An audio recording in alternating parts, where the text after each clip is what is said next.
kanubagaw an b'a fɔ ɲɛna k'aw aw bisimila an ka nin jɛmukan in kɛnɛ kɔnɔ mun tɔgɔ ye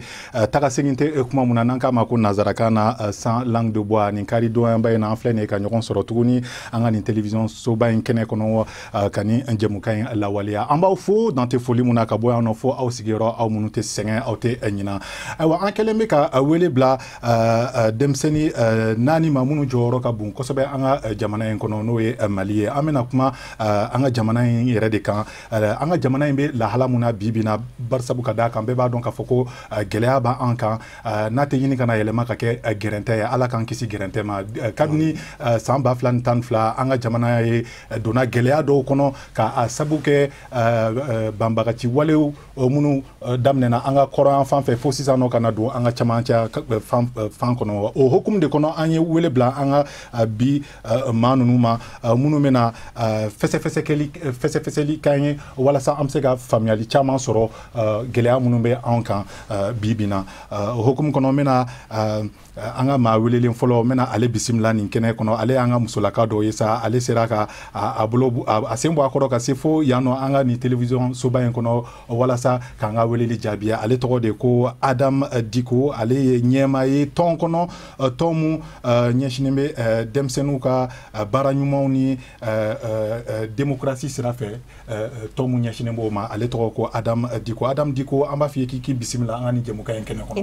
ni ce kosɛbɛ i ka kɛnɛ kosɛbɛ alhamdulillah o bɔlen kɔfɛ an bɛna an numan bolo fɛ sa an bɛna an ka maa wɛrɛ bisimila n'a ale jɔyɔrɔ fana ka bon kosɛbɛ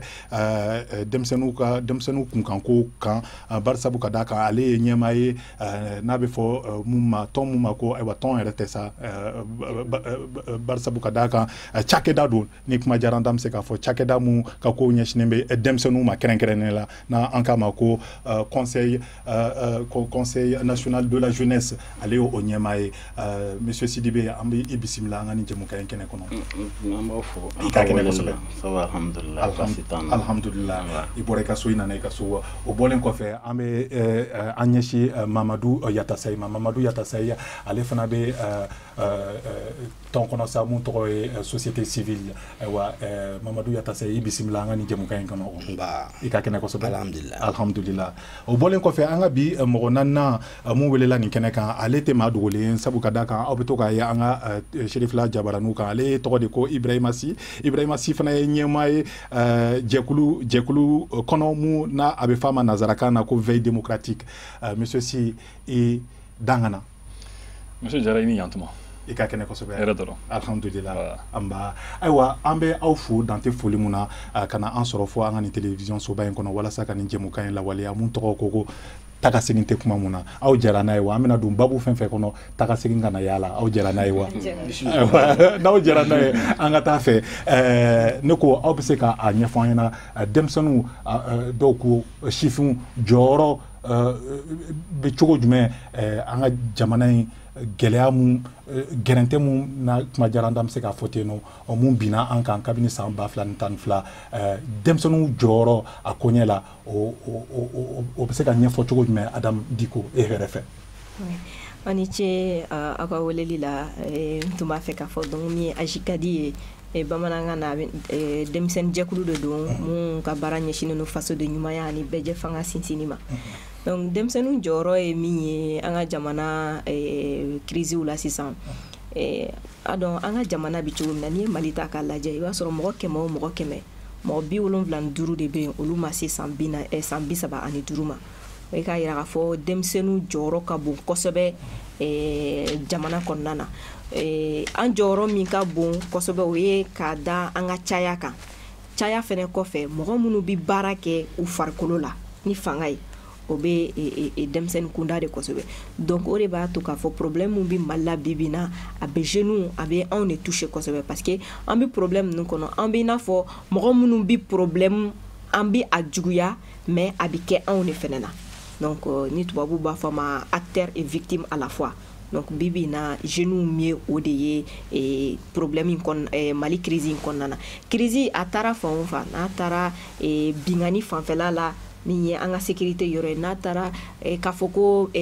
médecins bɛ grève la ou bien enseignants bɛ grève la a bɛ se mɔgɔ fɔlɔfɔlɔ min ma n'a bɛ fɔ o ma ko les victimes directes o ye an jeunes de parce que i b'a sɔrɔ anw de tɛ taa école la tuguni i b'a sɔrɔ anw de tɛ furakɛ tuguni i b'a sɔrɔ anw de bɛ marifa ta ou bien anw de bɛ bɔ ka tugu politiciens kɔ pour que u bɛ min ɲini k'u dɛmɛ u k'o lasɔrɔ ka sɔrɔ an yɛrɛ t'a dɔn olu bɛ min ɲini o bɛ se ka mun de lase an ma donc o de bɛ kɛ bibi na k'a fɔ ko jeunes an jɔyɔrɔ ka bon kosɛbɛ mais malheureusement an jɔyɔrɔ ye min ye jamana crise kɔnɔ bibi na o de ye mɔgɔ minnu bɛ ka a lajuguya an jɔyɔrɔ ma kɛ fɔlɔ mɔgɔ minnu bɛ ka se ka taa ni jamana ye taabolo la an yɛrɛ bolo taabolo min b'a to an bɛ bɔ nin kan donc o sira ma yirana sira minnu yirana na malheureusement olu tɛ sira ɲuman ye et malheureusement an bɛ o sira ɲini kan bibi na i ni ce ni baraji i ka nin ɲininkali jaabi la ayiwa sisan nɔ n bɛna ɲininkali sɛmɛ monsieur Sidibe la sa o ɲininkali kelen de don ne ko denmisɛnninw jɔyɔrɔ bɛ se ka kɛ mun de ye de an ka nin jamana in gɛlɛya kɔnɔ mun bɛ serifula lajɛbagaw bɛɛ fo i y'a fɔ cogo min na an ka tɔn conseil national de la jeunesse du Mali o ye Mali denmisɛnw bɛɛ lajɛlen ka tɔnba de n'i ye Mali denmisɛnw fara ɲɔgɔn kan Adamu da sera a ma an ka ca ni bɛɛ ye o donc olu ka tɔnba min bɛ kuma denmisɛnw bɛɛ tɔgɔ la n'an b'a fɔ ma CNJ ka se gouvernement ni partenaires wɛrɛw ma je pense que an bɛ o baara de kɛ denmisɛnninw jɔyɔrɔ a ye caman fɔ a la effectivement Mali depuis 2012 fo ka se bi ma denmisɛnninw de bɛ Mali situation camancɛ la minnu bɛ contestation kɛ minnu bɛ marifaw ta victimes fana a fanba ye denmisɛnninw de donc o b'a jira k'a fɔ ni denmisɛnninw y'u jɔyɔrɔ dɔn hali bi k'u ka nafa dɔn ka jamana ka nafa dɔn a ka ca Ala fɛ an bɛ bɔ nin kɛlɛ in kɔnɔ barisa ni bɛɛ kan k'i fanga da denmisɛnw de kan k'i ka kɛlɛ kɛ ni denmisɛnw yɛrɛ ko an tɛ maa si ka kɛlɛ kɛ bilen an ye Mali faamuya tan ni an bɛ taa nin sira fɛ mɔgɔw bɛ sɔn ka obligé ka tugu denmisɛnninw kɔ donc bi il faut que an k'a dɔn k'a fɔ jamana fanga ye anw de ye minnu bɛ fanga la minnu fanga sinamaw minnu bɛ cadre wɛrɛw kɔnɔ bɛɛ fanga ye Mali denmisɛnw de donc anw kan ka jamana problème ɲini k'a dɔn an jɔyɔrɔ ye jumɛn ye a kɔnɔ k'o dɔn ka sɔrɔ mɔgɔ m'o yira an na donc ka se k'o imposer acteur bɛɛ kan donc moi je pense que an kan k'o de ɲini denmisɛnw fɛ sinon n'i y'a jateminɛ bi négociation fɛn fɛn bɛ kɛ denmisɛnw t'a kɔnɔ mais ni kɛlɛ bɛ kɛ denmisɛnninw de bɛ bɔ mais ni kumalasigi bɛ yen nɔ a bɛ kɛ denmisɛnninw kɔfɛ donc bibi in na o bɛ kuma dɔ fɔ tubabukan na i n'a fɔ bamanankan na an b'a fɔ cogo kun tɛ di kuntigi kɔ donc Mali denmisɛnninw kan k'o de faamuya c'est à dire ka décision ta anw ye anw kama ka sɔrɔ anw yɛrɛ ta kɛnɛ kan o bɛ komi i bɛ ka ta an contre la de donc décision nu fɛn bɛ ta ka jamana maralaw kɛlɛ o k'u direse ka taa sira ɲuman kan o bɛɛ bɛ kɛ anw kɔfɛ mais anw de bɛ wuli k'a kɛlɛ kɛ maintenant ni faamuyali seginna tugun ka na o kuma ɲɔgɔnya fɛnɛ jamana kan o bɛ fɔ anw denmisɛnw kɔ donc il faut k'an k'o de faamuya k'a fɔ an jɔyɔrɔ tɛ bɔli dɔrɔn i n'a fɔ a y'a fɔ cogo min na an jɔyɔrɔ ye jamana jɔ ye an jɔyɔrɔ ye an fɛnɛ ka initiative ta k'a fɔ maakɔrɔw ye an ye caman k'aw bolo mais an ka solution jeune fɛnɛ la ye ten a fɛnɛ ka tugu an kɔ an k'o sira la ye bibi in na je pense que Mali denmisɛnw kan ka o sira de ta ok an bɛɛ kan ka o sira de ta masa walasa jamana in bɛ se ka bɔ nin lahala in na lahala juguba wa Ala ka an kisi a kɔlɔlɔw fana ma monsieur Yatasa n bɛna o ɲininkali kelen de sɛmɛ i la yɔrɔ an balimamuso y'a fɔ a ka dantigɛliw la n'i ye jateminɛ kɛ kɛmɛ saraw la denmisɛnninw jɔyɔrɔ ka ca ni 50 ye a ka ca ni 60 yɛrɛ ye kɛmɛ sara la an ka jamana in kɔnɔ bibi na ayiwa o hukumu kɔnɔ fɛɛrɛ ni dabali jumɛn de bɛ se ka sɔrɔ denmisɛnninw fɛ walasa ka ni gɛlɛya jugu in ka a ta ka bɔ an kan dɛ ok ne bɛ aw fo Serifila a ka weleli la a diyara n ye nana aw ka wele lamɛn n'i y'a mɛn siniɲɛsigi o ye denmisɛnninw ko ye donc bi mɔgɔkɔrɔba o ye kunu denmisɛnnin o ye sini avenir ye donc jɔyɔrɔba bɛ Mali denmisɛnnin na n'i ye Mali population ta Adamu ka kuma n'i y'a jateminɛ denmisɛnnin ka ca ni mɔgɔkɔrɔba ye mais an mago bɛ denmisɛnnin min na denmisɛnnin min bɛ a yɛrɛ dɔn a b'a ka jamana dɔn wa a b'a ka ɲɛtaga dɔn an mago bɛ o bi de denmisɛnnin na pour que jamana bɛ bɔ nɔgɔ la mais denmisɛnnin min bɛ n'i ye Mali ta k'a ta sigiyɔrɔma fɛn o fɛn na i b'a sɔrɔ denmisɛnnin de bɛ a bɛɛ lajɛlen kɛrɛ la n'i ye rebelle wuli u b'o denmisɛnninw de ta minnu fɛ ka tiɲɛni kɛ u bɛ denmisɛnninw ta mais denmisɛnninw fana bɛ don min kama a bɛɛ tɛ k'a fɔ ko diyagoya n bɛ don parce que u bɛ don u ka nata de kan parce que min kan ka état min kan ka denmisɛnninw ta o tɛ yen ni o tɛ yen donc denmisɛnninw ils sont laissés à eux-mêmes n'o kɛra ni maa min nana k'i bɛ u ka condition yɛlɛma u bɛ tugu i nɔfɛ k'a sɔrɔ u t'a dɔn n'i ye vote jateminɛ n'i y'a fɔ denmisɛnninw ka caya ko k'olu bɔ vote kɔnɔ bi minnu bɛ yen u tɛna sigi mais o bɛ yen mun kama u bɛ fɛn fitinin min di denmisɛnninw ma a don denmisɛnninw ɲɛ b'o de la o yɔrɔnin na o kan ka o to yen k'a fɔ ne bɛ ni bi dɔrɔmɛ to yen ka sini 2 kɔnɔ donc an b'a ɲini Mali jamana fɛ a ka denmisɛnninw ka hakɛ n'o ye kalan ye a ka i sinsin o kan ni denmisɛnninw kalanna o bɛ jamana bɔ nɔgɔ la o b'u yɛrɛ bɔ nɔgɔ la voilà. Kena ka daminɛ jamana ɲɛmaaw ma ne ko denmisɛnninw ka hakɛ ka d'u ma kalan ta sira fɛ o dɔ tɛ daminɛ du yɛrɛ kɔnɔ wa ka taa se n'i y'a faamuya cogoya dɔ la a dɔ bɛ daminɛ du kɔnɔ parce que même bi kuma bi sigi dɔ b'o yira parce que aw ye welewele bila société civile ma k'a bɛna denmisɛnninw ka kuma fɔ bon ne min ye a la denmisɛnnin ye o ko bon denmisɛnnin e ka taa denmisɛnnin kuma fɔ pour que maakɔrɔbaw an bɛ to u kɛrɛfɛ n'an tor'u kɛrɛfɛ an bɛ tagabolo ɲuman ye u fɛ mais tagabolo min ni ani sariya tɛ bɛn an b'o fana to yen ka tugu ɲuman de kan voilà o faamuyana ayiwa monsieur Si an b'a f'i ɲɛna tuguni k'i bisimila an ka nin jɛmukan kɛnɛ kɔnɔ wa o ɲininkali kelen de bɛna sɛmɛ e fana la ne ko nataba kojugu comme Yatasa y'a fɔ a ka kuma kɔnɔ a ka dantigɛliw la cogo min na o sababu de bɛ ka na ni fɛn ye n'o denmisɛnninw o tɛ ka u jɔyɔrɔ u jeniyɔrɔ fin tuguni jamana taaɲɛ kɔnɔ taaɲɛ la n bɛ fɛ k'a fɔ o sababu de kama fana denmisɛnninw bɛ ka ɲina u yɛrɛ kɔ ka taa don fɛnw la fɛn minnu tɛ an danbe ye fɛn minnu n'an ma surun. Bon mɔgɔ mɔgɔ ɲɛ b'a la nin waati la n b'i bɛɛ lajɛlen fɔra bon ne kɔni bolo natabaya tɛ quoi mais gɛlɛya de don gɛlɛya de don parce que n'i y'a jateminɛ ni Mali ta bibi na n'i taara Mali kɔrɔyan fan fɛ ka daminɛ Mali cɛmancɛ yan fan fɛ ka taa kɔrɔyan fan fɛ n'i yalala i b'i gɛlɛya sugu dɔ ye jamana kɔnɔna na. Ne yɛrɛ ne ye Mali région caman kɛ mais tiɲɛ yɛrɛ la gɛlɛya sugu dɔ bɛ avant que 2012 yɛrɛ ka se avant que coup d'état yɛrɛ ka kɛ yan ne ye Mali région caman kɛ gɛlɛya sugu dɔ bɛ Mali kɔnɔna na Mali nord yan fan fɛ n'i y'a gɛlɛya ye dɔrɔn i yɛrɛ b'i yɛrɛ ɲininka adamaden bɛ se ka balo cogo di nin gɛlɛya kɔnɔna na i y'a ye donc n kun k'a fɔ tout à l'heure tubabukan na nanzarakan na kun k'a fɔ n'i ye duwanzan fanw fɛ ka taga yɛlɛ i yɛrɛ i mana taa i b'i ka mobili jɔ k'i bɛ dumuni kɛ dɔrɔn i yɛrɛ bɛ denmisɛnnin caman ye u bɛna hali n'i yɛlɛmana k'i bɛ fɛn dɔ kɛ dɔrɔn i b'i ka tasa ta ka taa n'a ye c'est kɔngɔ de bɛ yen gɛlɛya bɛ yen donc n'o gɛlɛya bɛ yen a bɛ kow tɔ gɛlɛya ka taa o ye fɔlɔ ye n balimakɛ de ta ye kuma dɔ fɔ o ka gɛlɛn kosɛbɛ u b'a fɔ tubabukan na ko éducation kalan c'est à dire fɛɛrɛ bɛɛ lajɛlen kan ka kɛ denmisɛnw kan ka sɔn kalan ma. Parce que bibi n'i y'a jateminɛ sini ɲɛsigi kalan de ye sini c'est-à-dire sini sɔrɔ bɛna kɛ mun ye n'i y'a jateminɛ n'i ko ko modèle économique tubabukan na sini jamanaw bɛna sɔrɔ kɛ cogo jumɛn na mɔgɔ si t'o dɔn i y'a ye donc ni aw ma kalan bi sini aw bɛ se k'o ɲɛsigi cogo jumɛn il faut que bi denmisɛnw ka sɔn kalan ma n'u sɔnna kalan ma fɛn tɔ bɛɛ bɛ se ka sigi o kan donc maakɔrɔbaw fana kan ka fɛɛrɛ bɛɛ lajɛlen fana kɛ denmisɛnw ka se ka kalan denmisɛnw fana kan ka sɔn ma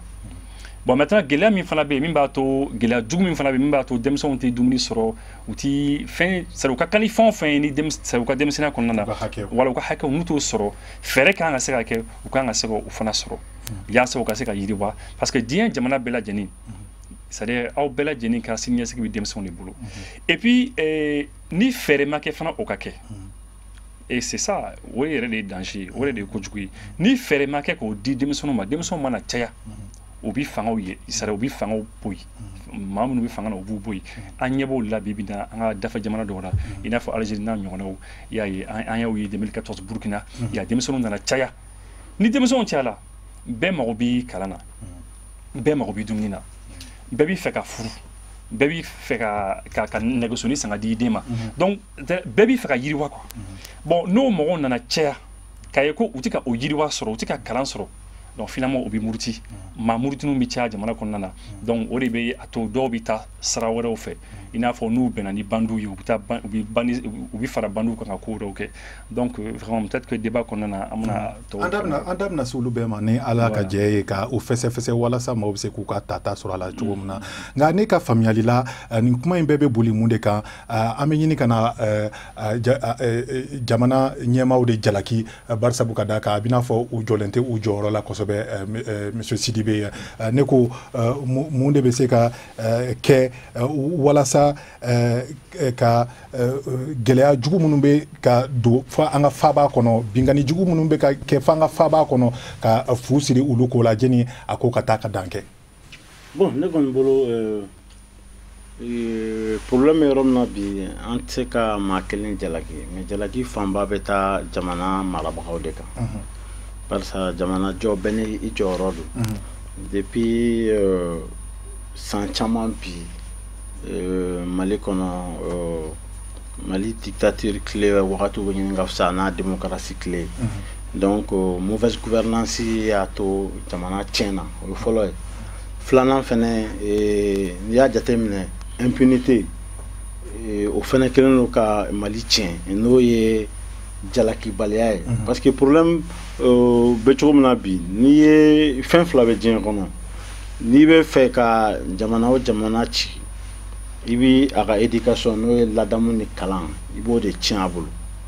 n'o tiɲɛna jamanadenw kɔni olu tiɲɛnen de n'olu ni jamanadenw tiɲɛna kɔ tɛ don ɲɔgɔn na dɛ n'an bɛ jamana jɔ an bɛ activistes b'a caman b'a fɔ a hakili t'i la a faamuyali o bɛɛ bɛ éducation ni mara taabolo kan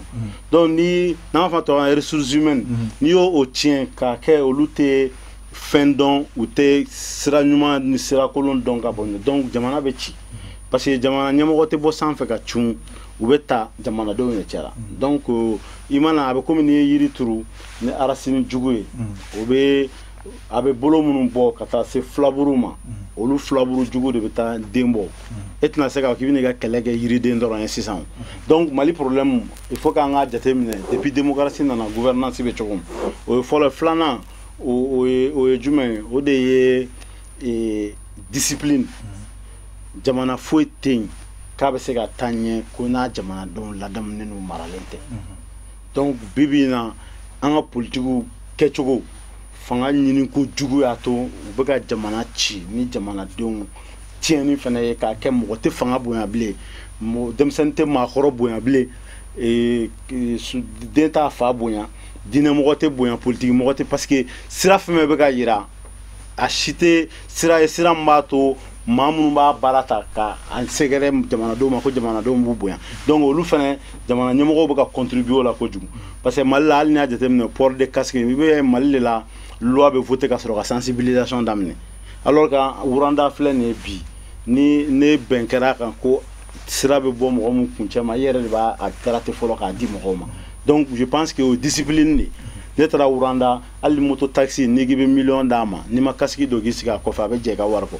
donc bibi in na olu fana o ye gɛlɛya fanba ye maintenant solution ye minnu y'a kɔnɔna f'i bɛ k'a ɲini cogo min o de ye minnu bɛna jamana kɔnɔ u ka jamana k'u ka priorité ye mais jamanadenw fana u bɛ mɔgɔw sugansi cogo min na an k'a falen maliyɛn bɛ vote kɛ suguya fila de la n somɔgɔ don ou bien n somɔgɔ don ou bien dɔ y'a kalifa ma ou bien an ye classe kɛ ou bien wari b'a kun ni fila dɔrɔn de don c'est à dire a bɛ kɛ achat de conscience a fila de bɛ yen soit a bɛ kɛ ni nafolo ni matériel ye ou bien a bɛ kɛ ni somɔgɔya sira ye donc a tigi compétence b'a la compétence t'a la vraiment mɔgɔ yɛrɛ b'i wele k'a f'i ye ne tun b'i kɔ mais n yɛrɛ de somɔgɔ ye parti créé sisan donc fɛn bɛɛ kɛra o ye quoi donc n'i y'a jateminɛ hali problème communautaire minnu bɛ yen bi association baden bɛ ka créer à caractère ethnique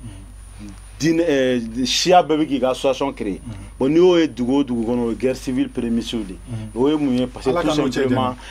jamana ɲɛmɔgɔw u tɛ k'u sɔ don jamana encadrement na u tɛ k'u sɔ don jamana dreseli la hali bi politique mɔgɔw u kɛlen don ka politique k'u ka chɛsi de ye u tɛ k'a kɛ jamana kungo ye donc pour moi n'olu bɔra jamana kɔnɔ bi an bɛ gɛlɛya minnu kɔnɔ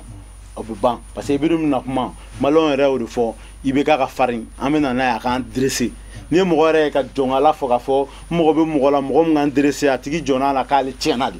donc n'o baara kɔni ma se ka kɛ je pense que Mali be an bɛ dugawu de kɛ an bɛ mɛn sɛgɛn la tantôt. Ayiwa an ni kuma diyara an da sa an bɛ se k'a fɔ ko ayiwa an danbe bɛ ɲini ka na tiɲɛ bi na an ka nin jamanaba in kɔnɔ wa ayiwa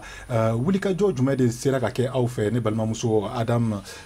Diko walasa ka dankari kojugu ninnu na gɛlɛya jugu minnu yera an ka kɔrɔ an fan fɛ fo ka na an ka camancɛ an fan fɛ aw ye wulikajɔ jumɛn de boloda walasa mɔgɔ bɛ se k'i sigi k'i jigi da kan ka fɔ ko denmisɛnnin kunda aw bɛ ka nɔbɔ walasa ninnu ko bɛ se ka dabila cogo min na. Monsieur Jara i ni ce i ka ɲininkali la kosɛbɛ yanni k'i ka ɲininkali jaabi n tun b'a fɛ ka fɔ dɔɔni Sulemani ye kuma dɔ fɔ n ye ko dugu kɛra a kɛra taɲini dugu ye ko mɔgɔ si tɛ bonya tuguni fanga tɛ bonya diinɛ ɲɛmɔgɔw tɛ bonya ne bolo dugu bɛɛ ye taɲini bugu an ka mɔgɔ kan k'o faamu diɲɛ dugu bɛɛ ye taɲini bugu mɔgɔninfin i bɛ fɛn de ɲini k'i yɛrɛ balo fɔlɔ yanni k'a fɔ k'i bɛ karisa balo mais système de kan ka kɛ yen e ka ta ɲinini na e kana taa don mɔgɔ wɛrɛ gasi la k'a sɔrɔ e bɛ k'i ta ɲini o kana taa kɛ dengun ye mɔgɔ wɛrɛ ma k'o tigi bali o k'a ta sɔrɔ donc o système o kan ka mɔgɔ mun kan ka o bila sen kan o ye fanga de ni fanga tɛ dugu kɔnɔ jagoya jamanaden bɛɛ bɛ t'i ta ɲini fo ka se dɔ wɛrɛ ma parce que i b'a sɔrɔ e bɛ ka dengun lase min ma i b'a sɔrɔ peut-être e t'a dɔn fɛn de kan ka kɛ dispositif de kan ka kɛ k'a yira e la k'a fɔ i sera i dan na nin ye e dan ye e tɛ se ka tɛmɛ nin kan mais ni e tɛ i dan dɔn mɔgɔ ma e dan f'i ye système tɛ yen min b'a yira la k'a fɔ i ye dan kari donc nin kan ka k'i la donc bɛɛ de bɛ taa ten ni bɛɛ taara ten dugu bɛ ci c'est pas parce que dugudenw b'a fɛ dugu ka ci mais parce que dugudenw t'a dɔn ko olu ka baara de bɛ ka dugu ci bibi na maliyɛn caman bɛ ten an bɛ fɛn fɛn mana wuli an b'a fɔ peuple man ɲi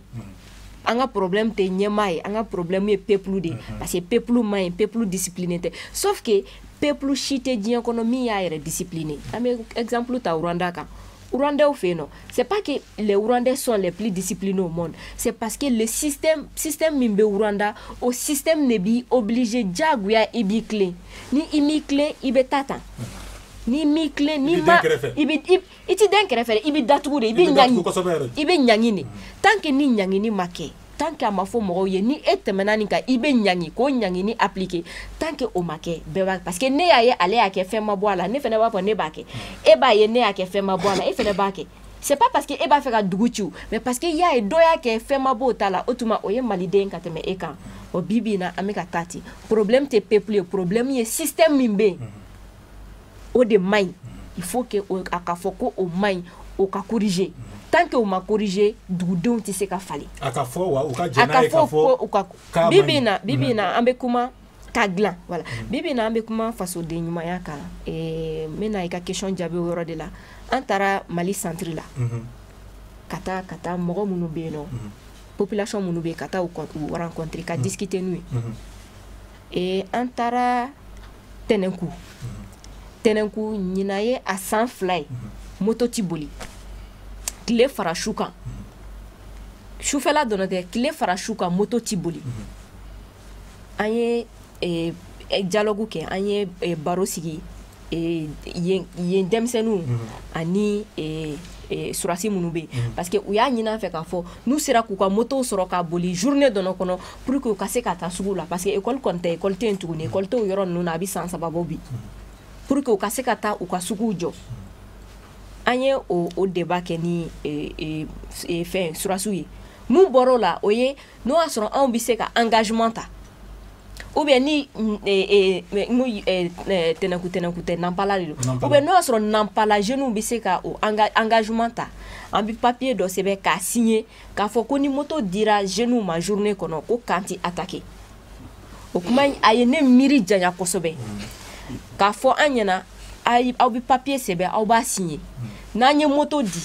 ni kan attaquera o kɔrɔ ko aw nɔ don bon n'aw tɛ se k'a signer jeunes minnu bɛ yan u k'a signer n'an ye moto di ni kan attaquera o kɔrɔ k'olu nɔ don a kuma in au fait a bɛ se ka kɛ baro kuma don mais kuma a kɔrɔ ka don o kɔrɔ ye mun ye? O kɔrɔ surasi minnu bɛ yen nɔ, est ce que surasi ninnu bɛ yen k'u yɛrɛ de protéger ou bien surasi ninnu bɛ yen pour que ka population de protéger? O ye question fɔlɔ ye. Question filanan, est ce que bi bi in na surasiw bilali yɔrɔ dɔw la, est ce que o tɛ problème ye o population ninnu kan pour que yanni a ka kɛ solution ye u kan? O bɛ yen nɔ. An ye jeunes wele ka na pour que an ka baro sigi. Parce que ni gɛlɛya ninnu y'a interpellé, an ko nin ye nampalakaw ta ye, mais i b'a sɔrɔ dɔw a ɲɔgɔnna bɛ yɔrɔ wɛrɛ, pour que an ka lajɛ a solution bɛ se ka sɔrɔ cogo di. Peut-être anw tɛ se ka wuli dɔrɔn ka se jamanakuntigi ma k'a fɔ a ɲɛna ko nin bɛ nampa la, mais au moins n'an ye nampalakaw wele, ka yuwarukaw wele, ka tɛnɛnkukaw wele, ka na an ka sigi ka kuma, peut-être an kɔni bɛ se k'a fɔ Segu gouverneur ye, an bɛ se k'a fɔ Mopti gouverneur ye. O de kama an ye kan kɛ, o kan ninnu an y'a tɔgɔ kɛ bɛn ani ko wɛrɛ. Bɛn ani ko wɛrɛ. K'a yira k'a fɔ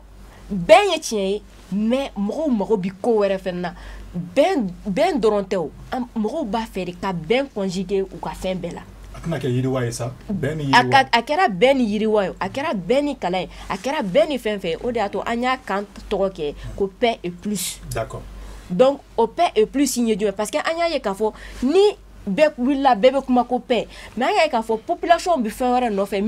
min bɛ taa paix in sanfɛ, min ye u ka se ka vi ɲɔgɔn kan, n'an b'a fɔ o ma ko cohésion sociale. Cohésion sociale, parce que ni ye an ka accord ta k'a lajɛ, n'i ye paix kuma mɛn, a bɛ k'i ɲɛna paix ye Mali gouvernement ani groupes armés ni ɲɔgɔn cɛ. Mais alors que bibi na an ka communauté mago bɛ min na, o ye o paix ani olu bɛ se ka to ɲɔgɔn kan cogo di ka se k'u ka yiriwa baara kɛ. Donc an ye o kan ninnu de kɛ, an nana ni Segu commune mun touchelen don, an nana n'o jeunes 100 ye Segu ville kɔnɔna na ka kan kɛ pendant 4 jours. An ye alimamu wele, an ye dugutigilakaw wele, an ye gouverneur wele, an ye développement social mɔgɔw wele, u bɛ na ka na baro kɛ ni jeunes ye k'a fɔ alimamu ta kun ye fɔlɔ la ko kun bɛ kɛ cogo min na, mun de la a tiɲɛna, n'an b'a fɔ o ma un peu ko dialogue intergénérationnel. Donc jeunes olu ni mɔgɔkɔrɔbaw ka sigi ka kuma, parce que bibi na ni mɔgɔkɔrɔbaw ɲininka u b'a fɔ ko anw tiɲɛna, mais ni anw ɲininka an b'a fɔ ko olu de y'a kɛ, olu de y'an tiɲɛ, parce que olu de y'an wolo, pourquoi u m'an ladon, pourquoi u m'an dilan, pourquoi olu dilanna cogo min na, éducation min dir'u ma, pourquoi olu m'o di anw ma, an bɛ olu accuser, olu bɛ anw accuser, mais an tɛ sigi ka kuma. Donc an nan'o sigi ka kuma de ye. Donc ka tila k'a fɔ jeune bɛɛ ɲɛna, aw fɛn fɛn bɔra aw ka dugu la bi na, ni aw seginna, aw fɛnɛ ka a wajibiyalen don aw kan, aw ka taa ni baro sugu kɛ aw ka dugu kɔnɔna na, k'aw ka dugumɔgɔw wele, ka alimamu wele, ka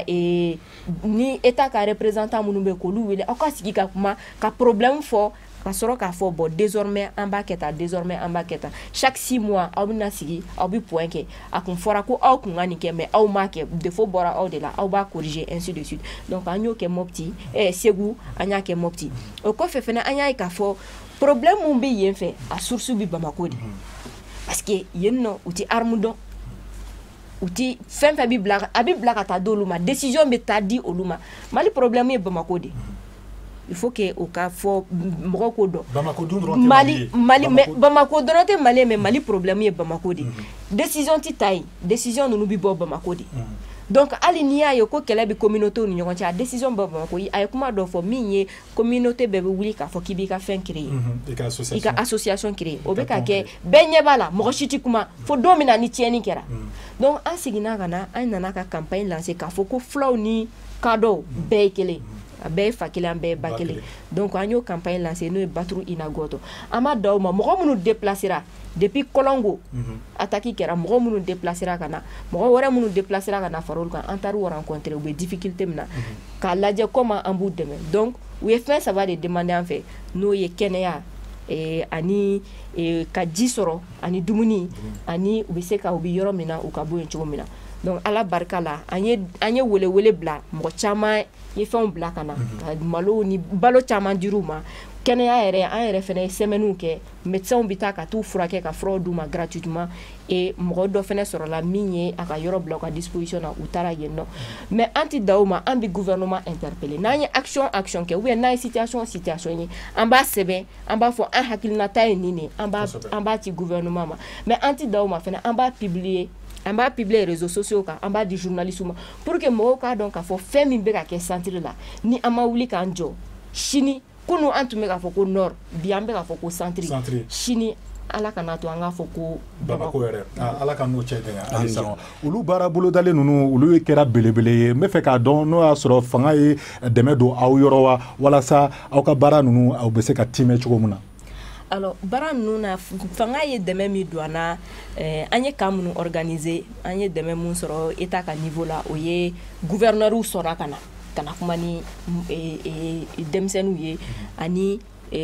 u sigilen ni denmisɛnninw ye problème dɔw fɔ u bɛ se ka problème minnu solutionner u y'olu solutionner dugu dɔ yɛrɛ tun bɛ yen nɔ Segu fan fɛ o dugu ni tun y'a kalo 3 ye foyi tun t'u bolo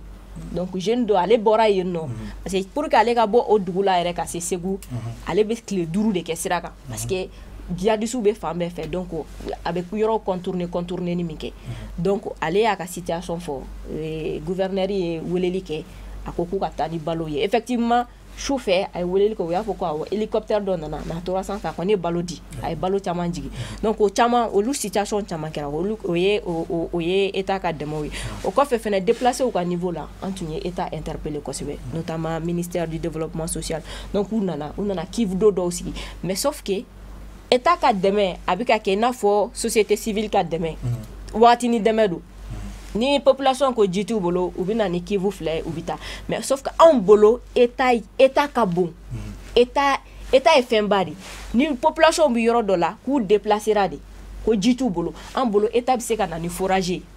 état bɛ se ka na ni robinet état ta tɛ ka na kivu sigi ka ji kala sɔgɔma ka ji kala wulada fɛ 2 semaines ni kuma dabilala réseaux sociaux ka olu fɛnɛ b'u ka baara jɔ donc o de baara in gɛlɛma yɔrɔ ye c'est que aide tɛ état fan fɛ ka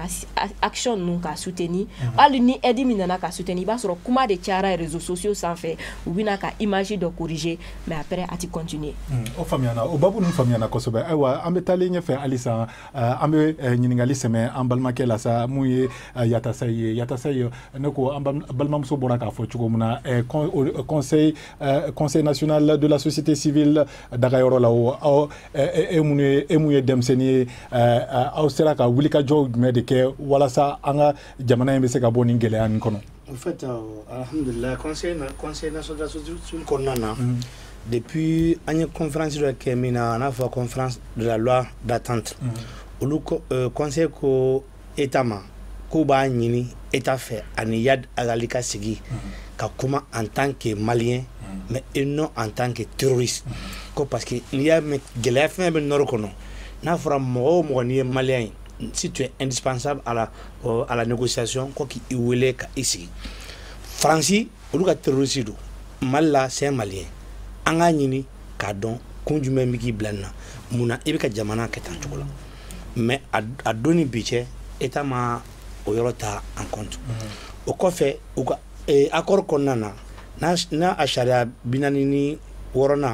n'o b'a yira ko ka dugutigiw ni denmisɛnw ni maakɔrɔw fara ɲɔgɔn kan pour que cogo min na fɛn bɛ dilan cogo min na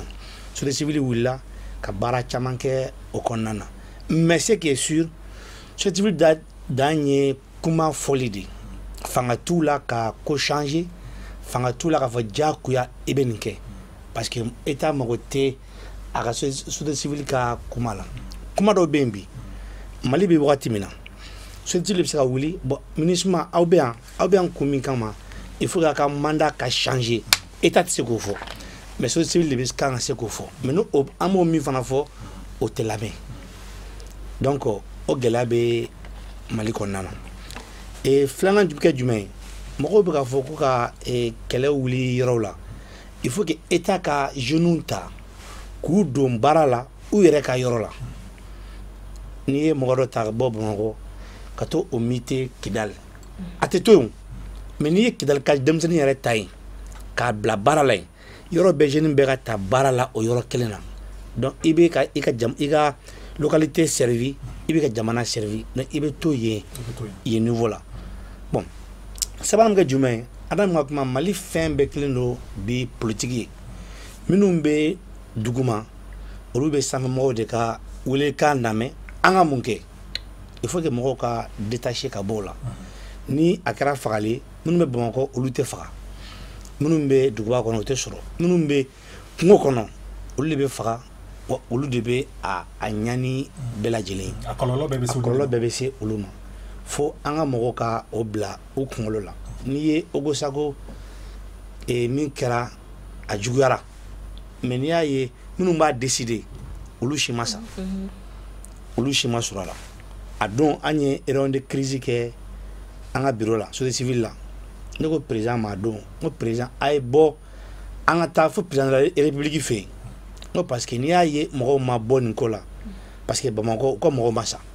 ko n'u ka mɔgɔw kun sara mɔgɔ si tɛ sigilen nin ko in kɛra bi cogo min na plus de 134 personnes ko u ka faga jamana kɔnɔ ko jamana ka to tan cogo la n ko vraiment a ma ɲi ko parce que u ka mɔgɔ de ma faga minnu bɛ burusi kɔnɔ mɔgɔ min tɛ sɛnɛ kɛ o bɛ marifa bɔ min Mali bɛ avec 7 frontières marifa bɛ don a bɛɛ fɛ donc u bɛ tiɲɛni kɛ Niger u bɛ na don Mali kɔnɔ u bɛ tiɲɛni kɛ Mali kɔnɔ u bɛ don Burkina donc o jamana 7 frontières 7 u ma sécuriser parce que mɔgɔ tɛ yen sɛnɛ tɛ yen balo tɛ yen kumaɲɔgɔnya tɛ mɔgɔkɔrɔba ni denmisɛnnin cɛ a yɔrɔ la parce que bi jamana tolen don a yɛrɛ ma mɔgɔw bɛ bɔ bi radio la u t'i dɔn u t'i fa dɔn u ye kuma dɔ mɛn dɔrɔn yan'u k'a ɲini k'a dɔn u bɛ bɔ k'i neni u bɛ bɔ k'i dɔgɔya nafa t'olu la mais faut que maliyɛn ka sɔn an yɛrɛ de k'an yɛrɛ bila d'abord en cause pour que an ka jamana in ka taga ɲɛ mɔgɔ kelen do bi e bɛ ko ka jɛ non nin tɛ mɔgɔ ɲɛnama ye a taama si ma i taama s'a ma o tɛ jamana jɔ jamana bɛ ka jɔ ni nkalon ni namara de ye bi Mali la faut que nkalon ni namara ka dabila pour que an ka taa ɲɛfɛ ayiwa walasa nkalon ni namara ka dabila ne ko aw yɛrɛ jɔyɔrɔ kan ka bonya kosɛbɛ barisa aw bɛ ɲɛmaa de ye aw ka tɔn kɔnɔ walima aw ka jɛkulu kɔnɔ monsieur Si ne ko ni monsieur Yatase kungilenna ye kelen ye o ko ɲɛ kan wa bon tu sais mɔgɔ kelen tɛ se ka fɛn bɛɛ lajɛlen kɛ quoi ni état ta ni président ta ani ɲɛmaaw tɔnw ɲɛmaaw u tɛ se ka fɛn bɛɛ lajɛlen kɛ o tout à l'heure e yɛrɛ y'a fɔ ko éducation kalan a bɛ daminɛ lamɔ bɛ daminɛ kabini du kɔnɔna na a bɛ kɛ du kɔnɔna na a bɛ kɛ carré kɔnɔnaw na a bɛ kɛ école la a bɛ kɛ yɔrɔ caman na donc mɔgɔ kelen tɛ se k'o bɛɛ lajɛlen kɛ mais n bɛna o yɔrɔnin jaabi ala min kuma dɔ fɔ n bɛ fɛ ka n da lase o yɔrɔ ma teliya la quoi teliya la tout à l'heure a y'a fɔ ko système kan ka falen kosɛbɛ c'est-à-dire système kan ka falen système kan ka falen parce que système falen ye min ye an ka tɔn kɔnɔna na an ka tɔn bɔrɔfara dɔ bɛ yen ko police du contribuable du malien des maliens o ye min ye o ye mɔgɔ o mɔgɔ n'i bɛ impôt sara n'i bɛ impôt sara o ka polisiw quoi o ka polisi donc anw de bɛ impôt saralaw ka wariw kɔlɔsi o ye mun ye n'i y'a jateminɛ sisan minnu bɛ ka jamana mara tant que olu denw bɛ taa kalan kɛ jamana wɛrɛw la yan école-sow tɛ se ka ɲɛ o ye système falen dɔ ye tant que u denw bɛ taa furakɛ ani u somɔgɔw bɛ taa furakɛ kɔfɛ yan a système tɛ se ka falen bon tant que ministre filɛ n'a bɛ se ka billet d'avion ta ka taa jamana wɛrɛ la jamana bɛ se ka bila ka taa baara dɔ la jamana wɛrɛ la billet d'avion bɛ se ka ta par exemple 100 000 ni 250 mais n'ale bɛ taa i sigi yɔrɔ dɔ avion damanyɔrɔ dɔw bɛ yen i bɛ se ka billet d'avion ta 2 millions 3 millions tant que a b'o fɛnw kɛ jamanadenw ɲɛ t'i wari la c'est à dire tu n'as aucun moyen solution foyi t'i bolo pour k'a contrôler k'a lajɛ u bɛ ka baaraw kɛ cogo min na donc je crois que système ni système yɛrɛ de ma falen donc tagaɲɛ ka gɛlɛn quoi voilà donc pour revenir i bɔra ka min fɔ bon vraiment pour que fɛɛrɛ ka se ka sɔrɔ o fɛn na mɔgɔw kana tiɲɛni ni fɛnw kɛ comme a y'a fɔ cogo min na nkalontigɛ o ni namara oui bon c'est que bon nkalontigɛ ni namara n'i ko k'i bi bɛɛ ni kɛcogo do quoi bɛɛ ni kɛcogo do je crois que il faut que jamanadenw ka kalan quoi c'est-à-dire il faut que jamanadenw ka kalan et puis il faut que comment dirais-je c'est-à-dire justice ka se ka kɛ quoi kiiri ka se ka kɛ ni fɛn voilà kiiri ka se ka tigɛ a cogo la ni jamana ta ni Mali yɛrɛ ta depuis 2012 depuis un petit peu avant 2012 san 2012 ka se 2012 yan fanw fɛ c'est-à-dire état tɛ Mali fanba la o ni jamana yɛrɛ lajɛ jamana fanba état tɛ yen état tɛ yen parce que jamana lasigiden minnu kan ka kɛ yɔrɔ la o tɛ yen u bolila ka bɔ yen parce que marifa bɛ ci bon an tɛ se ka an yɛrɛ lakana donc n'aw tɛ se ka yɛrɛ lakana juge minnu yɛrɛ bɛ bila pour ka kiru ke ka tu vois mais je dis ko ka baraka parce que oui arrêté donc population bu toti jamana don yere dama don ni be bon oui le buka kiru ke ñu ñonche yayi donc vraiment ako manoro il faut que faire ka jamana ko ni min ko ni jamana ko ni min faut faire ka ke jamana ka se ka yere la kana ka jamana la kana ni ma se ko ke vraiment e ko ni a manga fuma ko état ya parce que jamana don yere le buka fon ko ñu ñonche bon nous na ben ni bandido yi sebuyi war buku war dom duma dono a fo to kana ko bo endoctriner o bo taratanu ka to bla ko jula ka ta walo ke walo minu mai yayi donc vraiment je crois que défi ba be anga jamana bulu défi ba be sifina ka fana bulu parce que demson ne fana bita mbalma ke ko ya fo tala aka kumana demson le bita lawo parce que demson chaman jamana be demson burubun be o lo bita don ko do ko la ko munu yere c'est là où ta kun donc ta juro ti fo yere do la tu vois donc et puis après on tient donc on a tient que c'est hacker dollar bon jamana dit ko contrôler tourner ya ne kon hakla ko vraiment mais ninti mo kelinga bare ni jamana beleka bare ben yoro don bara quoi jamana dumbe voilà jamana dumbe keren na chiffon kon olu famba tabala parce que ni a dit mais chiffon le katani macro et jamana ko o famia na kosobe aywa monsieur Sidibe amena sege e masa aywa fanga de majo ajoro la barsa buka daka o kuma fenfe fora ni kenen ka ni jatemine ke abina fo abolembe o de fe fanga te ka se ka ajoro la anga jamana koran fanfe fanga te ka se ka ajoro la anga jamana chamancha fanfe ne ko ere tonyema e na be fo muma ko CNG ambalma mso boraka fo ale dantikelu ke ulu kon e wuli ka jodo ke munu be se ka yira ka fo a vraiment o be fe fuga siri ni ngele na ne ko aw mu CNG nyema yo aw sera ka bolo bara belebele jumɛn de boloda walasa nin ko ninnu bɛ se ka ban dɛ.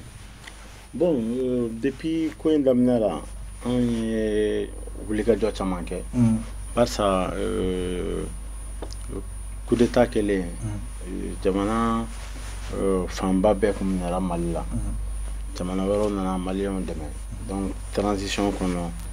je pense que ni kɛlɛ mun n'o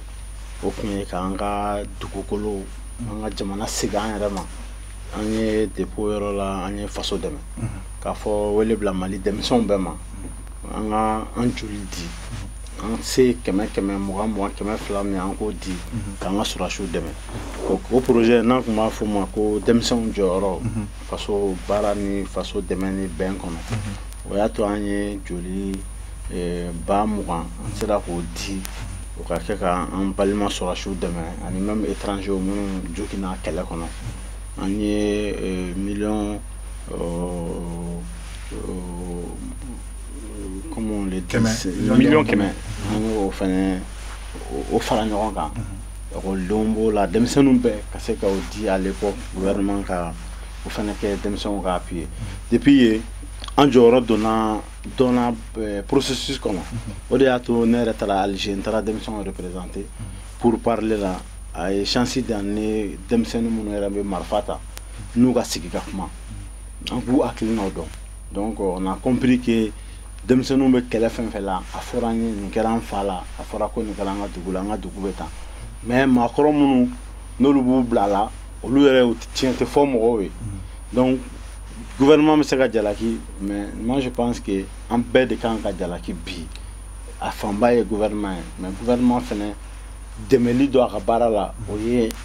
an bɛ pression sociale minnu kɛ an bɛ contestation minnu kɛ et réellement n'u bɛ kɛ changement kama je pense que depuis Amadou Toumani tile la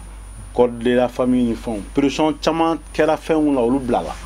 mais pourquoi hali bi fɛn essentiel n'o ye ko nafama minnu bɛ jamana basigi an tɛ kɛlɛ ko la c'est comme minnu bɛ an labɔ kɛlɛ la an tɛ kɛlɛ kɛ kɛlɛ kun na quoi kɛlɛ kun a y'a fɔ cogo min na o tɛ Bamakɔ quoi kɛlɛ kun bɛ Mali kɔnɔna na bi bɛɛ kan ka politique ɲɛmɔgɔ diinɛ ɲɛmɔgɔ société civile jeune association initiative minnu bɛ ka ta ne dɔw fɔra yan bɛɛ kan k'o de kɛ Mali kɔnɔna la pour comprendre donc o hukumu de kɔnɔ an ye Mali région bɛɛ kɛ ka accord faamuya fɔlɔ parce que problème kun ye accord yɛrɛ interprétation ye nord sud an taara fɔ fan bɛɛ mɔgɔw k'a kɔnɔna faamu an jɔyɔrɔ ye mun ye a kɔnɔ an ka hakɛ ye mun ye parce que comme dɔ y'a fɔ cogo min na caman bolo accord ye gouvernement ni fɛn effectivement a bɛ ka k'olu le parce que accord yɛrɛ bɛ ka commencer ka a signebagaw de entretenir donc jamana min na ni accord b'a signé bagaw entretenu acteur entretenu o accord tɛ ban quoi tant que hôtel de luxe mɔgɔw bɛ na yen tant que gouvernement wari bɛ bɔ ko accord groupe armé ka cadre dɔ bɛ to kɛrɛfɛ dɔ bɛ di donc finalement jamanadenw no u kan ka faamu k'a fɔ minnu ye marifa ta u y'a ta dɔw de tɔgɔ la hali n'u m'u ɲininka minnu fana bɛ ka accord signé k'u bɛ ka jamana défend a bɛɛ bɛ ka y'a fɔ cogo min na an ka impôt de kan donc an ka an impliqué o la donc an y'o de kɛ ka accord expliqué mɔgɔw ye o kɔfɛ an ye formation dɔw kɛ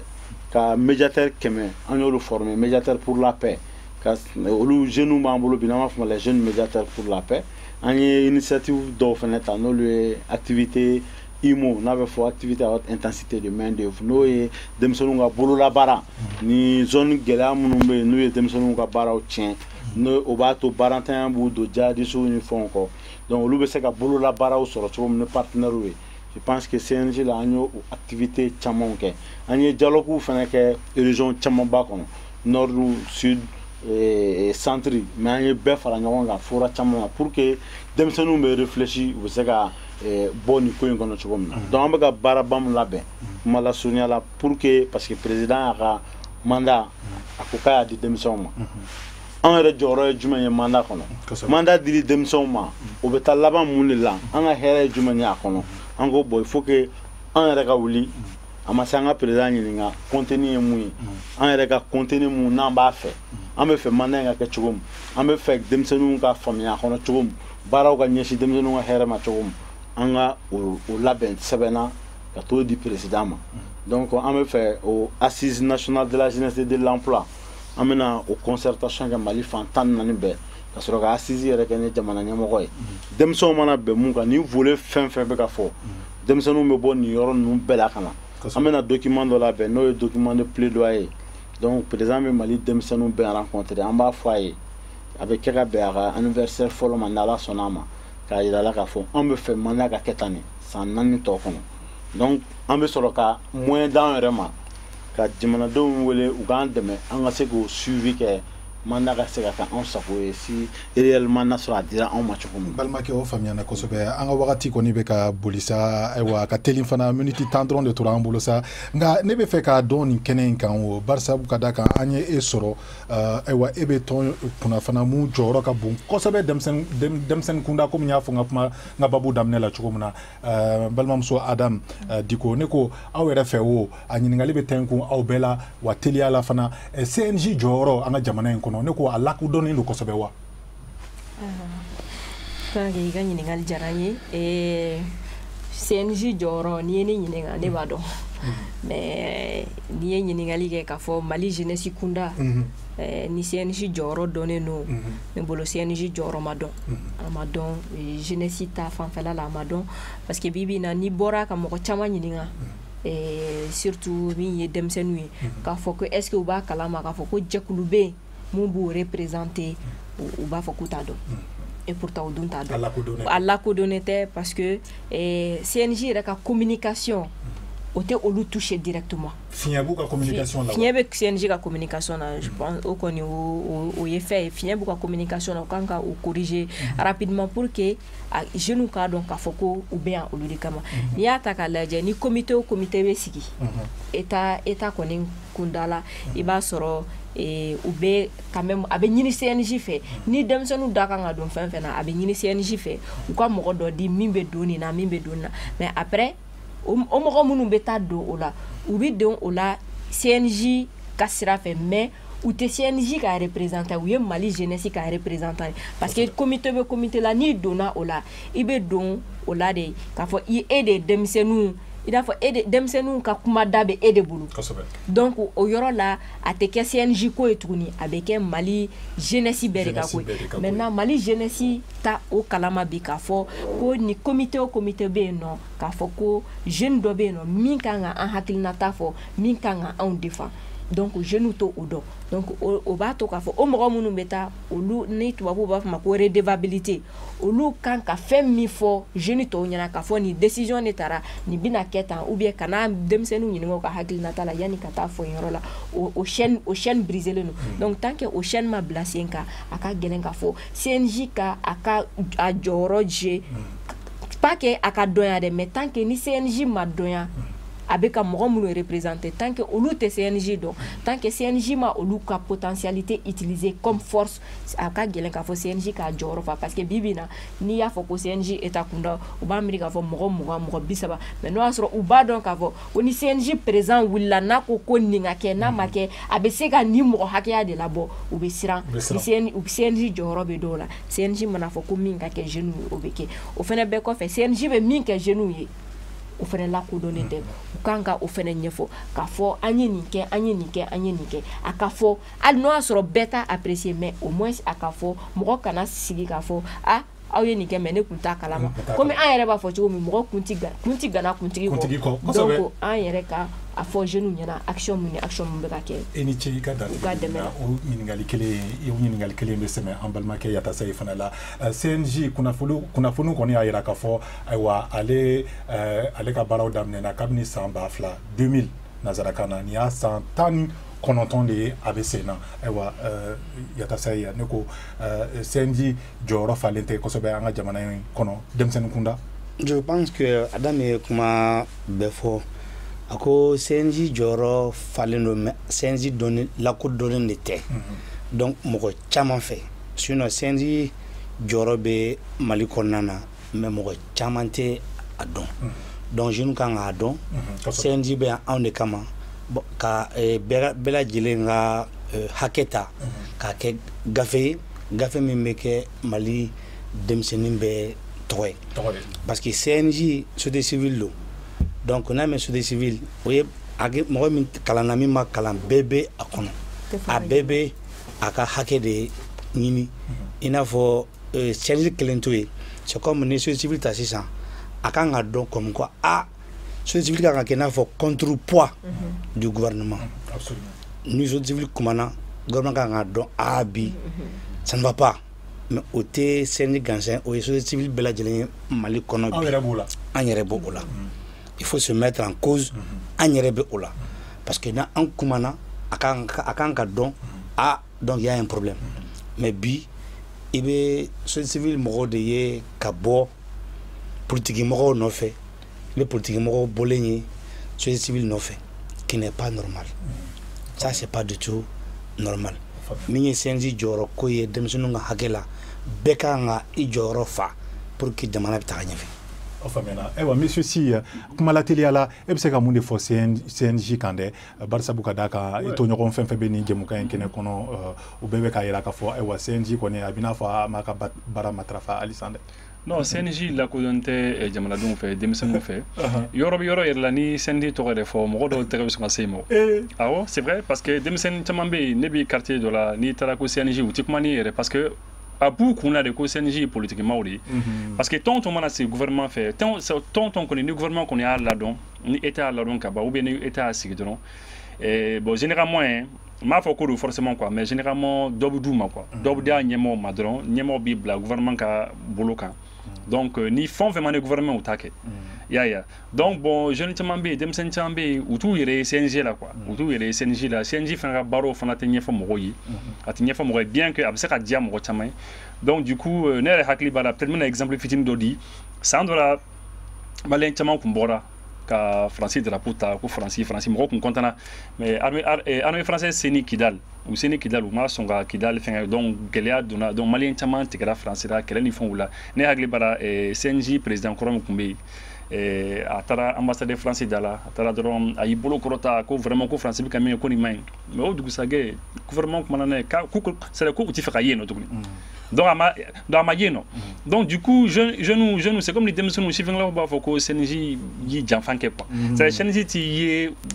denmisɛnninw ka kɛlɛ caman na quoi donc o de kama mɔgɔ caman tɛ sɔn ye et puis surtout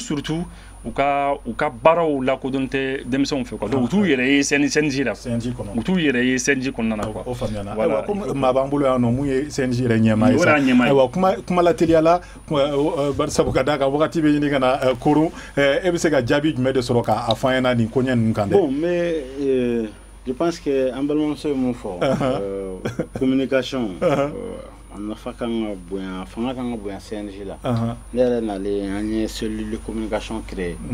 je pense qu'à un moment pour nous d'amener on fait qu'on va traiter on va la réseau mais ne fait de l'homme comme une femme CNJ est structure mais organe consultatif de état à niveau là mais CNJ Mali jeunesse bête de représenter que ça soit Adam Dikoga structure Siga structure ou c'est la position de temps ou va défendre leur position mais CNJ position fait avec Mali jeunesse bête engagé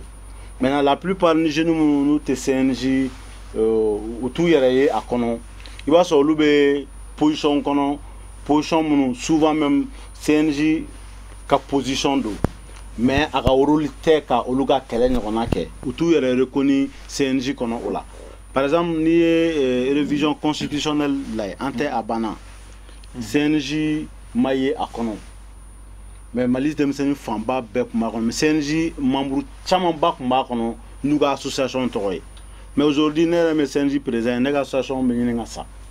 barsa nteka ali bo ka kuma ne association toy ka tla ka fotu ko non ina fa be ka fo bo mina kuma en tant que birum boakar ntem na kuma en tant que président ni niveau de soro te saka kew donc o gela chama be il faut que mo ka nga rôle fam o CNJ gela folo mais comme me na be jeunesse be concerné par exemple rallongement de l'âge CNJ o keleke ama mo ka fita o te fonité génie ikango keleke ni ma fam APJ directeur ministre n'allait a décret arrêté bon pour y être directeur APJ là nous agence pour l'emploi des jeunes qui d'amener 100 bilan de la réelle CNJ au Québec entre surtout entre faux cour suprême la section administrative a annulé arrêté annulé au restaurant comment jeune mu gara fin 34 ans pour à peu près fofana no CNJ mo ko kundo donc olu action chamamba obey ambe olu qui incarne l'ensemble des jeunes maliens mais il va sur ko beta le gouvernement initiative ta parce que Mali problème est bi gouvernance de mo bo gouvernement contesté mais eux ils pensent que CNJ le gang devant ta gouvernement contesté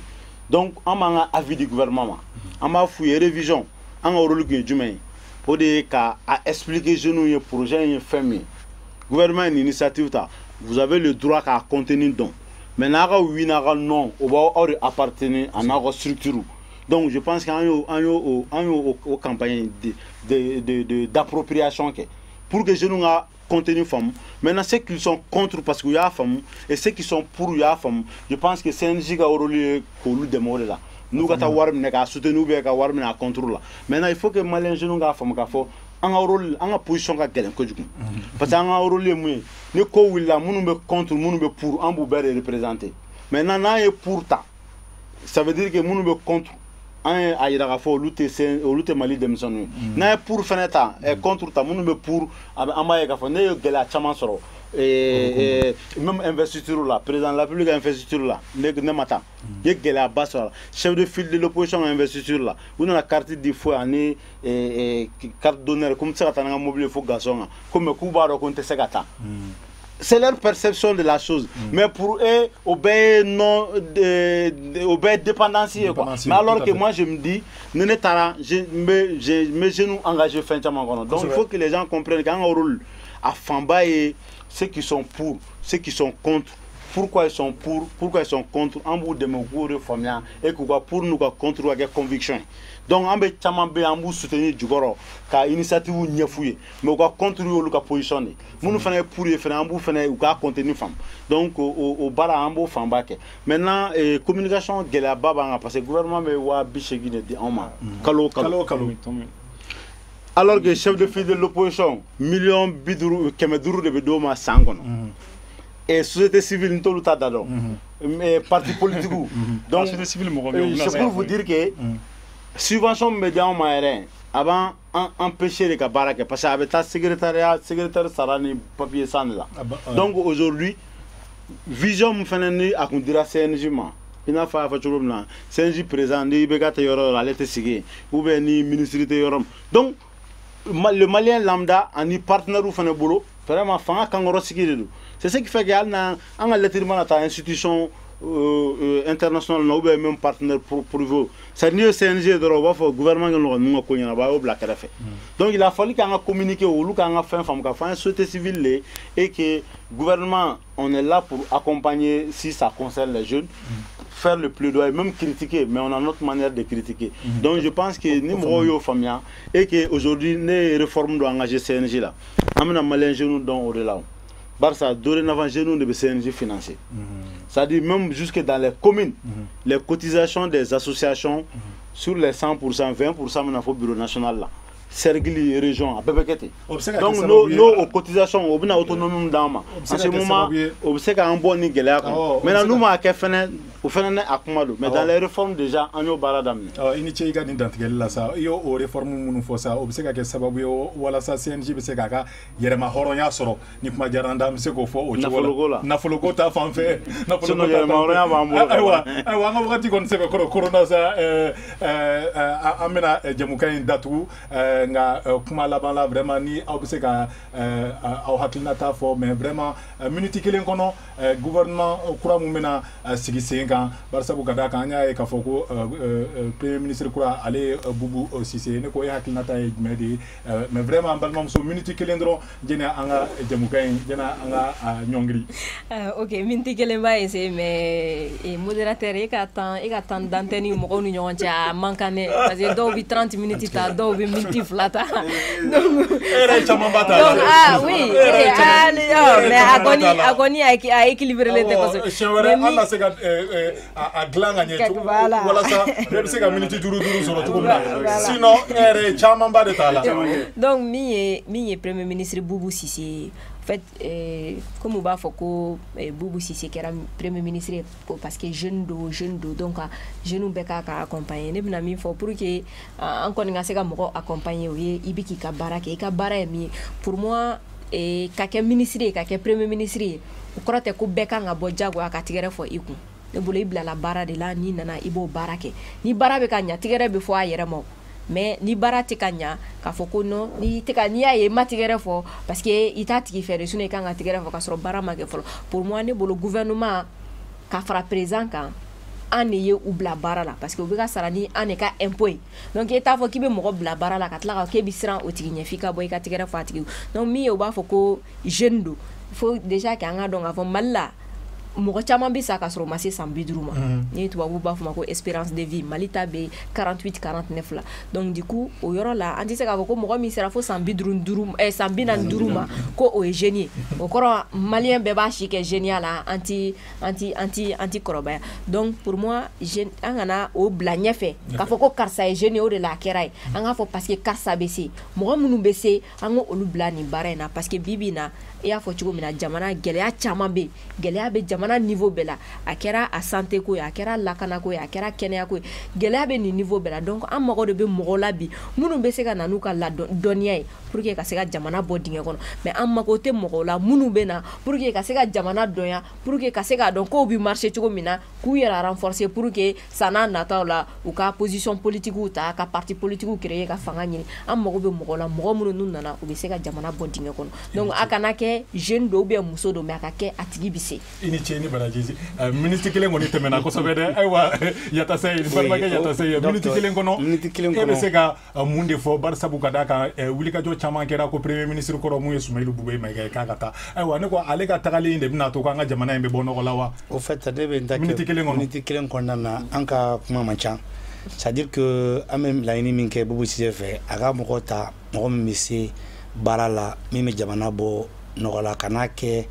nimbe ni parti la ni nga somogo ni increfa mogo mogo ni be se ni malien ibe mali ko ne mali koka akoluta ko ka barake ka mali bonogola ini che ni barajia aywa monsieur si onyi ni ngali kele ndebe sema ifana la ne bisaka mi fo Boubou Cissé koni demsen kondo ce n'est pas parce que anti mo ko ba shi sura nga jamana ko nana kiti demsen yi voilà mais akoni tatele me demsen ou fait akoni kalando doctorat babulu kalando et puis relation bala bi mo don parce que baraka banque mondiale là mais malibu komi Boubou Cissé ka gouvernement ni ne kon balo yel mal batna se ka do ko la parce que ko kera ka Boubou toino ko kera ka toino ça c'est comme terrain rai quoi rai tracé no kata chugo manake terrain bo sera letaw terrain sera ta yoro la rai be terrain be bolu le ka at sera ta yoro la bu bi gouvernement kono akara chef de gouvernement atna sera ta yoro la ni sera ni ibeka masram yoro la ni opinion ni c'est-à-dire ni Faransi ani Nations Unies ma sira min don o kɔrɔ u tɛ se ka taa yɔrɔ la ne kɔni segin tɛ ni yɛlɛmaniba kɔni o faamuyana i ni baraji i ka ni jaabili la an bɛ kuma kuncɛ ni Sidibe ye sa Sidibe si bɔra ka mun fɔ ne ko an ka jamana in bɛna to Faransi ni farajɛw bolo n'a olu ka miiriya ta ko fo ko olu o de jagoya waleya wa mais i kɔni kuma kɔni minɛ na sinon n tun bɛ fɛ ka kuma kuncɛ ni min ye ne ka fɛɛrɛ min ye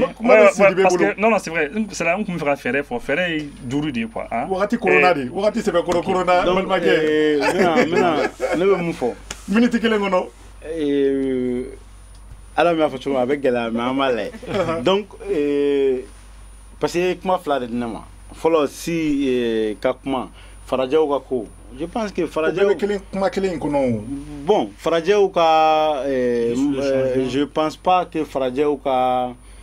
taabolo bɛ se ka an bali ka développer quoi diɲɛ bɛ yɔrɔ min na yɛrɛ bi an ka gouvernement kura in taabolo bɛna kɛ gouvernement kura ka taabolo moi je pense que a tɛ taa maliyɛnw kɔ cogo min na a tɛ taa mali dɛmɛbagaw kɔ ten mais ne dalen don bubu la d'accord ne dalen don a la et puis ne bolo fɛnɛ denmisɛnnin don a bɛ monde min kɔnɔ bi n'o ye monde politique ye c'est à dire n'i y'a ne président lajɛ bi n'a ma se san 30 ma kɔni dɔɔni de b'a jɛ mun b'u ni ɲɔgɔn cɛ la donc n'i ye parti politique caman ɲɛmɔgɔw lajɛ ka bubu ni olu jateminɛ bubu ye denmisɛnnin mouvement associatif kɔnɔna la charte africaine de la jeunesse san 35 o ye mais mali kɔnɔna la baara taabolo an bɛ taa fɔ 40 na bon 45 an kɔni bolo ale fɛnɛ ye denmisɛnnin don a ka surun anw na ka tɛmɛ tɔw kan mais Adam y'a fɔ cogo min na compétence o de bɛ lajɛ bi mais bubu ne bolo a compétence b'a la barisa a tun bɛ yɔrɔ min na si ye fɛn dɔ fɔ ne ma sɔn n'o ye minute kelen dafara Sidibe si me kuma bɔ n'o yɔrɔ ye ma sɔn n'o ye bubu filɛ nin